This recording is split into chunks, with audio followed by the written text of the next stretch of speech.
ارتداد نہ جانے کیسے کیسے چور راستوں سے آ کر کے ہمارے ایمان کو لوٹ رہا ہے اور ڈکیتی کر رہا ہے، ہم نہیں سمجھ پا رہے ہیں ان باتوں کو۔ غربت کے راستے سے جو کفر آ رہا ہے اور ارتداد آ رہا ہے، اس کے اندر ایک شکل ہمارے معاشرے میں سموہ کی صورت میں چل رہی ہے۔ ہمارے مرد اپاہج، لاچار، کمزور، دن بھر ان کو سونے سے فرصت نہیں، رات بھر ان کو موبائل دیکھنے سے فرصت نہیں، دوست یاری سے فرصت نہیں، بیوی ہے،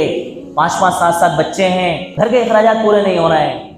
عورت محنت مزدوری کر رہی ہے، گھر کی ضرورتیں پوری نہیں ہو رہی ہیں، سموہ لون لے لیا، کیا کریں؟ ہمارے وہاں کوئی لون دینے کا کوئی نظام ہمارے معاشرے میں نہیں ہے، جائز لون، حلال لون، کوئی انجمن اس طرح کی ہمارے وہاں کوئی کام نہیں کر رہی، اور اگر کر رہی ہے تو وہ سکسیز نہیں ہو پائے گی۔ اس لیے نہیں ہو پائے گی کہ جو لیا وہ ہم دیں گے ہی نہیں، ہم ہمارے سے لیں گے تو نہیں دیں گے،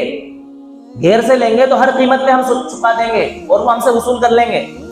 ہمارا اپنا اگر کوئی ہماری ضرورت پوری کر دے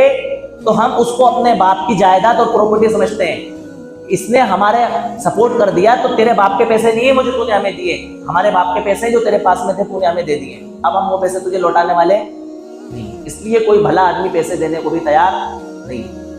اس کو پتا ہے کہ اس کی ضرورت ہے، میں اس کو قرضہ دے دوں، اس کے پاس پیسے بھی ہوتے ہیں، لیکن جو حالات ہمارے معاشرے میں بن رہے ہیں معاملات کے، ان حالات سے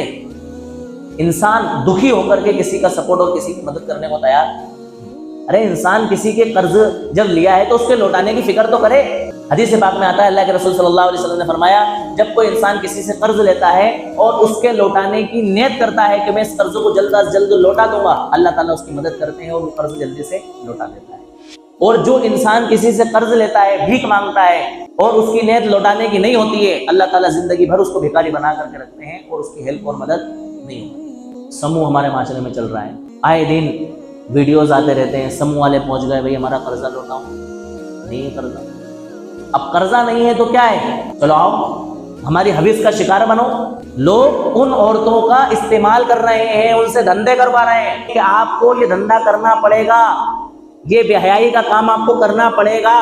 ہمارے پیسے وصول کر کے دو۔ ان کے بندے پہنچتے ہیں اور انہی پیسوں کے ذریعے ان کا قرض چکائے، اور جو لوگ سموہ دیتے ہیں وہ خود اس دھندے کے اندر ملوث ہوتے ہیں کہ ہم بھی اپنی ضرورت پوری کریں گے، اور بہت زیادہ بات بگڑتی ہے تو کہا جاتا ہے کہ آپ اسلام چھوڑ دو، آپ کا قرضہ معاف کر دیا جائے، آپ کو کوئی لون نہیں چکانا، چلو چھوڑو،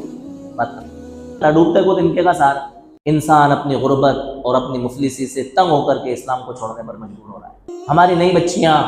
جو پڑھنے کے لیے جا رہی ہیں، ہم پڑھائی لکھائی کے خلاف نہیں ہیں، ہم تو چاہتے ہیں کہ جس طرح مرد کے لیے پڑھنا لکھنا ضروری ہے، اسی طرح سے لڑکیوں کے لیے بھی پڑھنا لکھنا ضروری ہے، لیکن لڑکیوں کے لیے کچھ پابندیاں بھی ہیں، کچھ حصار بھی ہے، کچھ حد بندیاں بھی ہیں، وہ حد بندیوں کا ہم پاس و لحاظ نہیں کر پا رہے ہیں۔